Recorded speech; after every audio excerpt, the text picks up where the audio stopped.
Et pour poursuivre ce Bienvenue chez vous, nous allons maintenant retrouver en partenariat avec la Chambre de commerce et d'industrie de la Moselle un sujet consacré aujourd'hui à la chaudronnerie. Et oui, il y a en région notamment deux chaudronneries dont nous allons vous parler, celle de Fontoy et celle de Florange. Il faut savoir qu'il y a de l'embauche en chaudronnerie aujourd'hui, qu'en fin de carrière, vous pouvez arriver à un salaire de 2 500 € sur 13 mois, salaire net bien sûr. Vous voulez en savoir un petit peu plus, regardez ce reportage. Il serait faux de croire que tous les métiers de la métallurgie ont disparu avec la crise de la sidérurgie. Prenez par exemple l'entreprise FML de Florange. Cette PME de 35 salariés fait pour partie de la maintenance nucléaire, mais aussi de la chaudronnerie légère pour des clients comme la SNCF et les collectivités territoriales. La chaudronnerie en Moselle se porte bien. Je pense qu'il y a encore pas mal de choses à faire et nous avons juste un problème, c'est un manque de personnel. La chaudronnerie souffre en effet d'une mauvaise image. Une image que les entreprises du secteur, avec le concours de la Chambre de commerce, d'industrie et de services de Moselle, ont à cœur de combattre.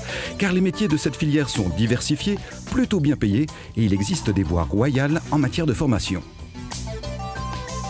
Pour accéder au métier de la chaudronnerie, il y a lieu de passer soit par l'éducation nationale, en l'occurrence le lycée des Grands Bois pour notre région, puisque c'est un lycée des métiers, lycée régional, ou alors par une autre possibilité d'études, à savoir le CEFASIM qui est situé à Thionville.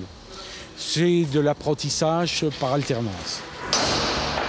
Et ici, chez FML, on accueille volontiers les apprentis motivés comme Alexis, qui vient du lycée des Grands Bois d'Ayange. Je suis au lycée des Grands Bois et donc là chez FML à Florange. Donc je fais des alternances 2 semaines en fait. Donc je passe 2 semaines ici et 2 semaines à l'école. Et donc j'apprends la théorie plutôt à l'école et ici la pratique. J'ai déjà vu de beaux ouvrages passer ici et ça me plaît de voir les réalisations grandir.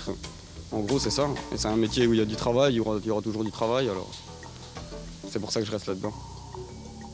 Après la chaudronnerie légère, passons maintenant à un autre univers, la chaudronnerie lourde, avec la société ACMM de Fontoy, qui est associée à FML au sein d'une holding.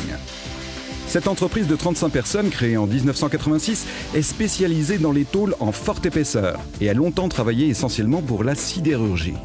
Aujourd'hui, elle souhaite diversifier ses activités et recherche également du personnel qualifié dans différentes spécialités.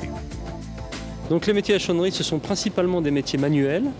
Donc vous prenez d'abord des tôles, vous allez d'abord les débiter, les découper, ensuite vous allez les former avec du pliage ou du roulage, et ensuite vous allez les assembler et les souder. Tout ça, c'est des métiers qui sont complètement complémentaires. Et ce qui est important pour nous, petites PME, c'est que les gens soient le plus polyvalents possible, de manière à ce que, commençant en bas de l'échelle, ils puissent à terme occuper des fonctions de responsable d'entreprise. Bref, alors que l'on parle de crise économique à grande échelle, il existe encore des domaines industriels qui offrent des perspectives d'avenir. Même si demain, il faudra certainement aller chercher de nouveaux marchés dans le monde entier. Le premier investissement qui me paraît primordial, c'est les hommes. Parce que c'est un investissement que de les former, de les adapter à nos nouveaux marchés.